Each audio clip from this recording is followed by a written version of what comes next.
Go. So tonight, for our wrap up, all this month we've been looking at situational leadership, and that is the conclusion of our summer wellness series. And we are ending with the difference between being responsive and being informed. So you may have heard of the term culturally aware or culturally informed. And we are looking at these two terms as they pertain to culture and trauma. In education, they have trauma-informed classrooms. You can have a culturally informed organization, culturally informed church, trauma-informed church or congregation. And this is good. This is good. But consider this session today an attempt to move from good to great. It is one thing to be informed. Having the knowledge is different than doing something with it.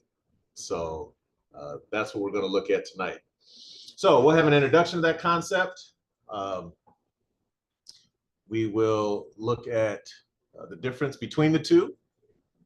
Then we will look at the role cultural competency plays in trauma response and building a trauma responsive culture, and then we'll conclude. But before we do that, I have a check-in for us, and then we will get on to our outcomes and keep moving forward. So my check-in question for us this evening is, where is a place you would like to visit that you have not yet been? Where is a place you would like to visit that you have not yet been? You've only seen pictures and read about it and heard about it, but you have not actually been, and you need to go. It's on your list. All right, so I'll go first. I do a martial art that's called Muay Thai, and if you know about it, originated in Thailand, and I really want to go, and we're kind of planning on going next year. So that is read about it, heard about it, all that stuff. I definitely want to go. Funny story also, not to take up too much time, but my wife had wanted to do that for our honeymoon, and I was like, no, because there's nothing romantic about me going and training. I would literally be bruised and broken and all that stuff and wanting to see fights and all that. There's nothing romantic about that, but anyway, I always wanted to go, and that's what we plan on doing next year. So yeah, that's good. Appreciate you sharing that. Now, if I'm not mistaken, if you go next year, you have a very little one. If you get bruised up and beat up, does that mean all the care responsibilities falls to the missus for you and the little one? Funny story, the care falls on our grandparents because we're like, yo, we're trying to leave her behind. You over here talking about, we are, yeah. All right. I was just checking. Was it a family trip, or it's just mom and dad going? That makes more sense to me. Yeah, Muay Thai. I'm familiar with that. Now, what's that actor's name? Tony Jaa. Tony Jaa. And yeah. Is that Muay Thai, right? That's Muay Thai. Yes. Okay. All right. Yeah. For those of you that do not know that, I know my wife has done some type of martial arts. It was not that. I forget what it was. She did it for a while. But yeah, if you're interested in different forms, I'm a big fan of Muay Thai. Tony Jaa, and I watched a lot of his movies, and then I moved on, and I lost them, but I always liked them. Anyone else? A place you want to go that you have not been yet?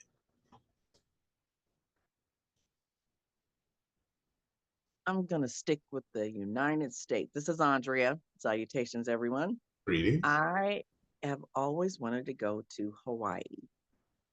They say it's luscious and beautiful, and the people are fabulous, and I love everything about them. I love the language. I love what they eat. I love everything. So I want to go there one. Yeah, yeah. We finally went. I can't remember when. It's been the last couple years. I got a picture on my mantle. I do not remember when or why. It was a business thing, yes, because Daryl was there with us. My wife was there. So yeah, everything that you heard is good. I walked away like, hey, I could live here. I could live here. But the only reason why I'm saying that is that people say it's very expensive. Yeah, but it's very expensive where I live. So it's not, I don't think if I was back on the East Coast, I would say I could live here. I'd be like, oh my goodness, I've been here for 6 years. So yeah, it's really like buying Almond Breeze milk or silk milk. It's not that big a difference. It's not, it's not buying 2% and organic almond milk. No, it's it's not that big of a bump. And it is nice. It is nice. And they're an island that does not do a lot of hurricanes and stuff like that. It's Pacific Ocean. So they don't get those Caribbean, once in a decade or one, you got to worry about a tsunami, but they don't have natural disasters that are coming through by season. So you're safe with that too. Anyone else? A place you would love to go that you have not yet been? Good evening. Good evening. Lots of places, but I narrowed it down to Alaska. Yeah, yeah. So Alaska's that's good. Alaska's good. We have 3 more states to get to as a family. Well, as me and my wife, I think we've been to some because the kids have been to Hawaii. So yeah, we have not done Alaska, Washington State, or Oregon. We're close. We're close. We got 3 above us, and we got them all wrapped up. We got them all. We have a map that we scratch off the ones we've been to. So we got 3 left. For me, Bora Bora, Bora Bora. Yeah, I believe that's where I want to go. I believe in Bora Bora. It's probably not the only place, but what I'm looking for is that hut with the glass bottom over the water. That's what I'm looking for. So I go back and forth. Fiji, I think they both have it. But anyways, all right. Thank you everyone for checking in. That's good stuff. So let's get into the topic for tonight. The learning outcomes we have set aside for you are being able to differentiate between being informed and being responsive to culture and trauma. Identify the importance of cultural awareness and trauma-informed responses, and learn key strategies for moving forward beyond awareness into actionable ways to respond in traumatic situations, and assess the impact of responsiveness on healing and fostering a positive organizational culture. So when we look at being informed is about having knowledge, and being responsive is about taking meaningful action that is culturally sensitive. By understanding the distinction, we can move beyond passive awareness and become active participants in creating trauma-responsive environments. And that is the most important thing. So understanding this difference between the two and looking at how we can actually do things in our own spaces. You can read all the self-help books you want. If you don't apply any of the actionable items, you're just aware of what you should do to help yourself, but you're not actually doing anything to help yourself other than finding out more information about helping yourself. And that is something, but it might not be the achieving the ultimate goal. And so that's what we want to look at tonight. That is great that we are more aware and more informed that yes, a person that comes from a background different than your own will have different responses than you do. That's great that you understand that. The purpose of tonight's session is now what? Now that you understand it and you haven't dismissed it, you don't have to cancel it, but you do have to respond to it. And ultimately, if there's an unwillingness to collaborate, then yeah, maybe they should be canceled. But to start at canceling doesn't give you the proper response. So we're going to look at all that tonight as we go through the topic. So let's take a look at the difference that we have here. The real thing between being informed versus being responsive is action. We have to be intentional about how we actually respond to trauma and how we respond and interact with different cultures. There is this thing that I have mentioned before, that I heard recently in one of the panels, political panels or whatever, and the gentleman said, you don't need intention to achieve racism, right? You don't need intention to achieve racism. And that we look at things like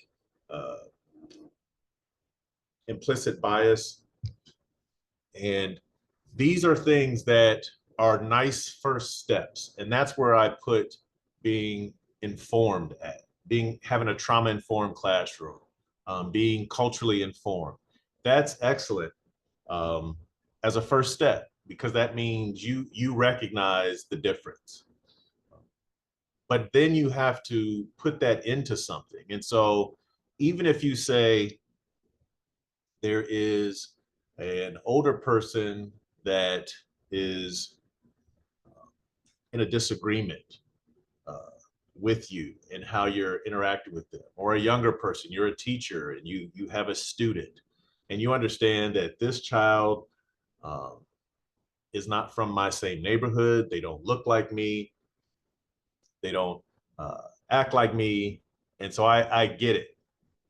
Well, if you then go in with an action plan that's not culturally sensitive, then you really don't get it. You're just informed that they're different than you, but you're not putting that information to use in how you put things into place. And that's where the gap is typically between awareness and action. So my question for us is, how do you see the difference between knowing about someone's trauma and actively helping them to navigate it? How do you see that difference? The difference between knowing about someone's trauma and actively helping them to navigate it. How do you navigate? What are some thoughts you have on how to navigate and bridge that gap between awareness and action?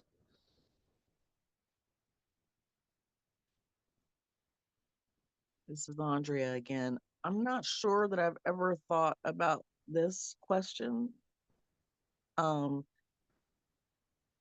as relates to trauma. But I think if you know the person's trauma, I think my approach would be it would be kinder and gentler, as opposed to my regular kind of brash kind of I would want them to feel like they have a soft place to land kind of thing, so they could be open. I'm not sure. Yeah, that's a good point. That's a good point. And I will clarify why this is important, because you said if you know the person's trauma. That's a good distinction to consider. Here's what we know. Everybody's recovering from something. So a lot of times when we think of trauma, we're thinking of those things you see on true crime and what happened. But But if I'm in a home with parents that don't understand me, not because they're abusive, but because they're driven, because they live in an area where both parents have to work and they're doing the best they can, and they don't recognize that they're just missing me as their child and the questions that I have about life. And so I feel unheard. That's traumatic to be emotionally empty at home. That's trauma. So trauma has a wide range. And so considering that, just keeping that in mind when we talk about trauma for this session, we're not necessarily talking about physical abuse or those things exist, but trauma, all of us are recovering from something, right? A spouse that doesn't pay attention to us like we want, a friend that has betrayed us. Those are traumatic events. So learning how to broaden our understanding of trauma as we go forward. Any other thoughts or answers to the questions? The question, I should say. How do you see the difference between knowing about someone's trauma and actively helping them navigate?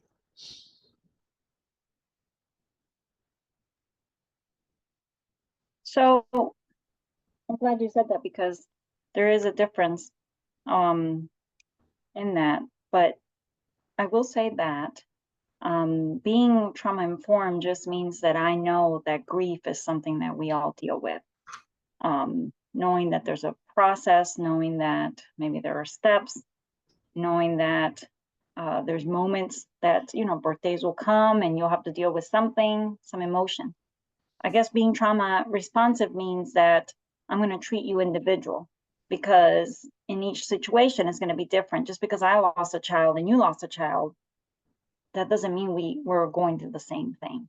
We both lose children, so that's the fact. But it doesn't mean that we're going through the same thing, because each of us have different relationships. And a person could be okay with the loss, losing their child, if their child was suffering, and they may actually have peace after their child dies. Whereas I may not have that same feeling because I lost my child for a different reason, some disease or something that was unexpected. So I just want to, know the difference in my approach when I approach people, so that I know, hey, we all know we go through something general as human beings, but recognizing that it's individual. Yeah, great points. Appreciate you bringing that up. I will give an example of where the gap in the bridge was not built. Recently, I was co-facilitating a class with someone that is culturally informed, but not culturally responsive. They haven't understood the difference. And here's an example of what not to do. So in the class, it was very small, it was only 7 students. But there was one student that had a different lifestyle, different religious belief, how they approach things. As people came in and shared their story and introductions, but they blah, blah, blah, blah. My co-facilitator, when that person said, I'm this, this, and this, they said, oh, wow. So yeah, I've been to, this part, and tell me more about that part of the land. And they didn't recognize that you didn't do that to everyone else, right? So being informed and being responsive, right? So that's great that you're informed about different countries that people come from. That does not mean every time you interact with somebody from that country that you do a profile of the country as if they are the representative from the UN to express the ins and outs and successes and failures of the entire land. That's just, no one does that. When you say I'm from California, people don't say, so tell me all about America. And so do they actually have corn in Ohio? Does Florida? I said I'm from California. It's like people from America we act like you're silly if I'm from New York and you ask me about, but if I say I'm from Kenya, you talk to me about the whole continent. It's not the same. Yeah, it doesn't make any sense. So that's the difference between, yes, you're aware that I'm of a different culture. You're aware that I'm of a different culture, but you're not really informed on how to be responsive in the moment to our interactions. All right. So let's go to the next one here. Cultural competency in trauma response. So I talked about it a little bit, but I think Lisette's comment speaks to this as well. When we think about how trauma responses are given, they need to be adapted within cultural contexts. Not every approach works universally. And so exploring how when we neglect the actual cultural awareness in these interactions, that can hinder the healing that you're trying to do. If you're accompanying in to try and help somebody through a situation and you haven't done anything to improve your cultural competency, then essentially you're not being culturally responsive. So you're now acting. You're trying to make things better, but you're missing a very key point, and that is going to impact all the efforts that you're trying to do. So the question for this is, how does our understanding of culture influence the response in other people's trauma? When you think about yourself and how we respond, how does that guide your decisions? Or how should it? Maybe you're not in a place where you have a lot of interactions that are multicultural, whatever. So it doesn't have to be applied to your day-to-day job. But in any interaction. Lisette? So it does matter because what you say to one person, you know, whatever their belief system is going to be different for someone else. So a person like, for example, from certain countries, you know, they believe that they have to take care of the whole family. So, you know, if their parents live at home and their siblings live at home and everybody lives at home, they're expected that the next generation, the working generation, take care of the whole family. And, you know, for example, in America, we would probably tell that person, live your life, be free, dream, because that's our motto here. Not realizing that to them, you know, that's a part of their what do you call it, their thread, the way they are, their core beliefs. So it's hard to, you know, when you tell that to someone, they may not receive it the way you're trying to intend to give it. It's going to be received differently, and I'm not sure if that will ignite maybe some rebellion. You know what I'm saying? Like it's not going to be received correctly. So cultural does matter. Yeah, that's a great example. You know, I think of somebody saying, I'm just so stressed out. What's going on? You're too young to be that stressed. Well, I'm taking care of, you know, my parents and my grandparents, and I'm only 40 years old. You're like, what are you taking care of them for? You know, you should move out. And it's like, wait, that's what my culture does. So you're not helpful. Yeah, that's your problem. You're bringing that on yourself. Well, this isn't a productive conversation. Yeah, this is impacting our friendship because you know, we're supposed to have a nice evening out and you're my friend and I'm just sharing something. But to Lisette's point, it's like, yeah, you don't know what my culture does. You know, oh, you need to get out. Why are you so dependent? I'm not dependent. It's what my culture has done for generations. Yes, we put the money back into the unit. That's what we do. Yeah, that's a great example. Any other thoughts on how does your understanding of culture influence response of others' trauma?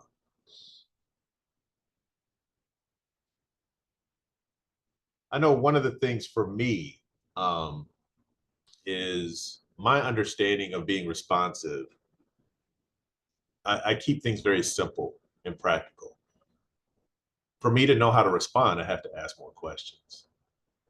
I think for me, my understanding of culture and the influence it has on everyday life means I need to ask more questions. I was on a call today and I appreciated what this is an older Caucasian gentleman that we work with. And we're looking at doing some work and trainings. We did a training in Ukraine for pastors, and now we're looking at doing training for Russian pastors. Well, recently there was, I think from Ukraine, there was an article that came out that now, you know, the Orthodox Ukrainian church must separate from the Russian church and vice versa. So you're not allowed for, you know, for fear of espionage, spy, all that type of stuff. You cannot mix those, right? But the gentleman said, he said, yeah, with that article, he said, I understand that I don't know anything about that at all. He said, I don't have competency in that area. So I would ask them, because we were in this discussion, and that's what came to mind for this. You know, my awareness of culture and my interactions teaches me to ask more questions. And depending on where you're from, the culture that we're in, from an American culture, doesn't tend to do that. We are constantly conditioned to think that we are the above all everything standard for global interactions. And we are leading in maybe one or two things. But there are several areas we're not leading anything. And so, you know, but if you're from that, and I think any culture suffers from this, where you are very proud of your culture, you seem to lose sight of it's just yours. Just because it's yours doesn't mean it's better. it's just what you're familiar with. It's what works for you. And you can take that from a country all the way down to how your kitchen is laid out. It doesn't mean it's better. It's just yours. So that's how it informs me. Any other thoughts or comments on that? All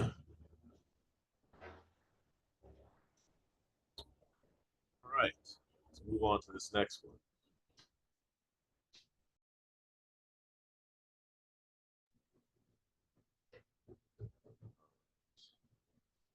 So when we look at building a trauma responsive culture,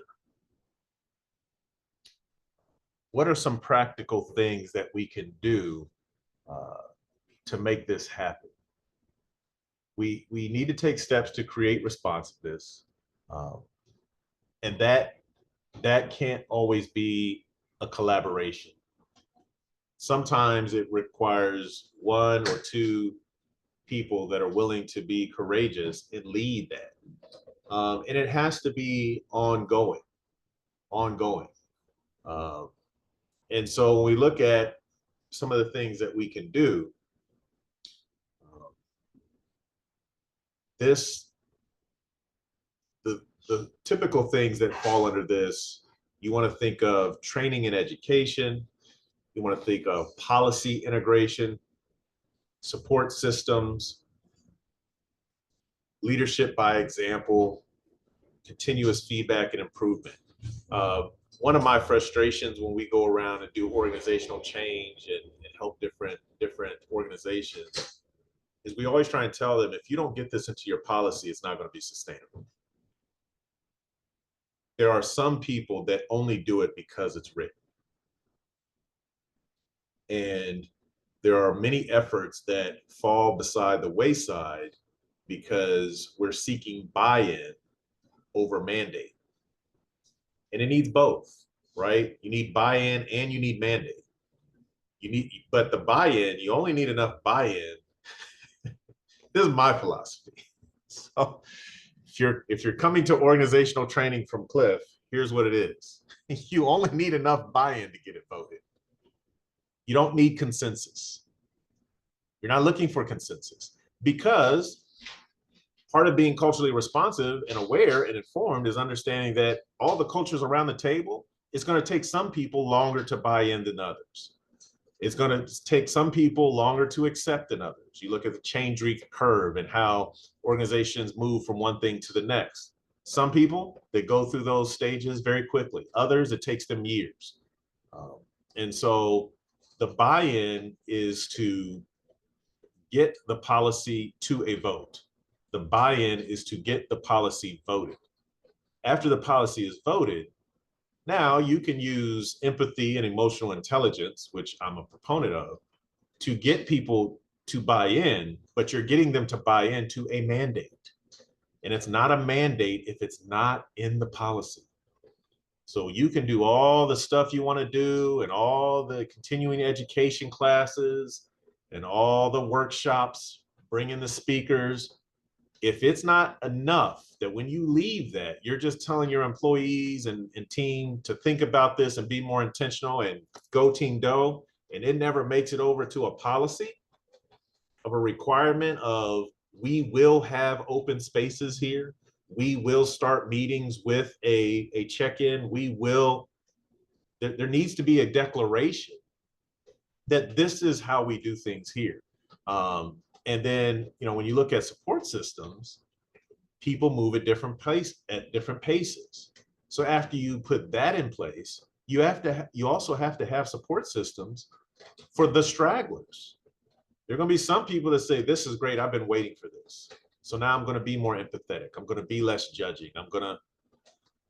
So if you even think about that in your own family situation, think about how often, as the leader of a family, you decide we're going to do certain things, and how often we put support systems in for the family members that have never done that before. Like, I don't care what it is, we're gonna have you and your spouse, we're gonna have date night, once a week, because we've realized, and we went to therapy, or we saw some, AMC show or Lifetime show that we were talked into watching. And now we get up from that and decide we're going to have date night. There still needs to be a support system for when we miss a week. How we're agreeing that if we miss a week, we will have a conversation this way. We will go through those types of things. We put all these great tools at work, and we rarely apply them to ourselves personally in the home. And that's a great way. You could practice at work for home or practice at home for work. Either way, it starts to become who we are. Leadership by example is always my preferred approach. I grew up in a time of do what I say, not what I do. I do not think that is an effective way of leading. I have worked long and hard. I still have some areas that need to be scraped out in the corners, but it's just not effective. To build a trauma responsive culture, you need to be actively responding to the people you work with as a leader. You need to do it all the time. And when you don't do it, you need to apologize, and you need to make amends, and you need to put light onto it. These are things that need to happen as a leader. And lastly, a practical example is the continuous feedback and improvement. I've shared this before in different sessions. Feedback is wonderful. Institute critique. Critique gives you actionable data. Feedback typically gives you praise. Critique makes people pause and think about what they like and what they would see to improve. Feedback gives an opportunity for people to say, you're great, thanks for being great, and go on back to what they were doing. And you're not asking if you're great or not, you're asking the person, what would make this work environment, this family, this team better for you? So if it's 4 stars, what makes it 5? If it's 5, how do we add another star onto it? Critique gives you more information. Any thoughts or comments on those action steps? Training and education, policy, integration, support systems, leadership by example, continuous feedback and improvement. Have you tried any of those? Do you think they're effective? Do you think some of those are easier than others?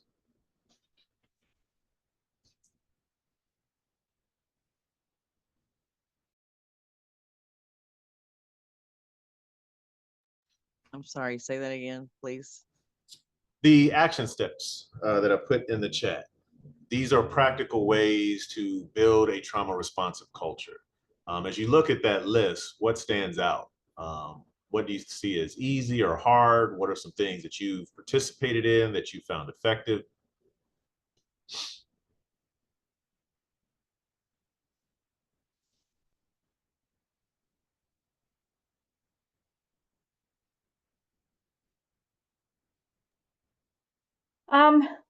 What I've noticed in my work experience is policy integration and support systems lacks.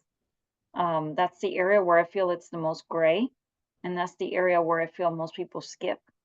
They want to go ahead and jump to leadership by example. All of a sudden, the leadership is doing what you're supposed to do, and then they're asking for feedback and all this surveys and evaluations that you have to do for work.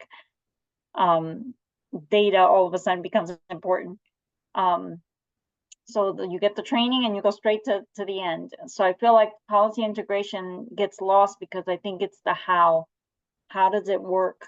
I think people have an idea of how it's supposed to work, and then because the support system becomes the people, it doesn't always work. And so what you think is going to work doesn't work because of this type of people that you have hired, or this group of people that are, this generation or whatever. So I think that that's where it fails the most from what I can recall working full time. Great observation. Great observation. That is entirely true. Policy integration and support systems is the how. That is the how, and that is what is overlooked oftentimes, because you come in and you educate everybody, and we've gone through the training, but the policy integration is, this is what that looks like, how we do it here. This is, we all went to this event, we went to the speaker, we went to the webinar, we went to the workshop. Now we're bringing that back to organization A. And at our organization, we don't do this. We're going to respond this way in these scenarios. And so in many ways, it is the how, and the support systems are the things we're going to put in place because we understand, to Lisette's point, it falls on you, the people. And so here are the ways we're going to support you, shifting what you're used to doing to the new thing we're expecting you to do. And we recognize that that takes time. So here's someone you can talk to. Here's what we're going to do. And it's a lot of writing, it's a lot of thinking through, and it's a lot of, the reason why it's important is because if it's done right, that's where you consider the cultural response. We have all these diverse and inclusive teams that are now shifting, and the support has to be culturally informed. So remember, the responsiveness and the information, it's not one or the other, it's a progression, right? First, there's a lack, it starts with awareness. I'm aware. Now that I'm aware, I'm going to be informed. Now that I'm informed, I need to learn how to respond. And so you have these terms that are out there: culturally aware, culturally informed, culturally responsive. Trauma aware, trauma informed, trauma responsive. And there are different pushes. To me, in my space, the push stopped at informed. You need to be trauma aware in the classroom. Most of my references are going to be in education. And then you need to have a trauma informed classroom. So you're not just aware that there is trauma in your classroom, you're being informed about ACEs, the ACEs study, adverse childhood experiences, and you're looking through all of those and what happens, and where, most students from inner cities have experienced, 3 or more just at birth by being, a Black male in your classroom. They have those just being born. right? So now you're informed. And I feel like in many ways we've stopped there. So you have the teachers that are now more patient, more calm, but that doesn't mean that they're properly responding to all the stuff that you guys have shared on this call today. So good observation on that. So I appreciate that. Any other thoughts or comments before we close out? I have a comment. Thank you so much for providing this space and these topics and this discussion. I have thoroughly enjoyed it this summer. Thank you for that comment. We are glad you have enjoyed it. That's wonderful. Yeah, like I said, we will look at doing some other series. We definitely will have one next summer. We'll see if there's a winter one coming or not. So to conclude, this one right here, wordy slide, but basically understanding the difference between being informed and being responsive is critical when addressing culture and trauma. Being informed means knowing about the trauma and its effects, but being responsive requires action and adaptability to the unique cultural context of those affected. As leaders and community members, we have the responsibility to build environments that go beyond awareness and foster trauma responsive cultures. Moving from informed to responsive is not just a professional obligation, it's a commitment to actionable care that respects the diverse experiences of those around us.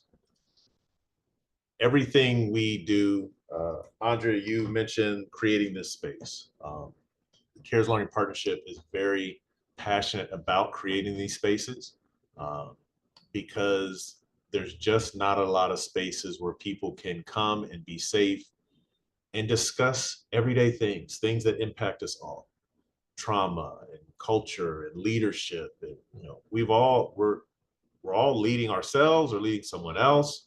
We have conflicts. There are different situations. There's behavioral wellness. So we focus on these areas that impact everyone so that our goal is always trying to bring diverse people and diverse perspectives so that we can learn in some way to be conditioned that it's okay to be different and come together. We can still treat each other as human beings. So I greatly thank all of you and your participation for the Summer Wellness Series. This concludes our series and our time together this evening. So you guys have a wonderful time. Any comments before we close out? All right. Thank you so much, everyone. It was good getting to know you and spending this time each Wednesday with you. And we will let you know the next time we have another opportunity to come together. You guys take care. Enjoy the rest of your time.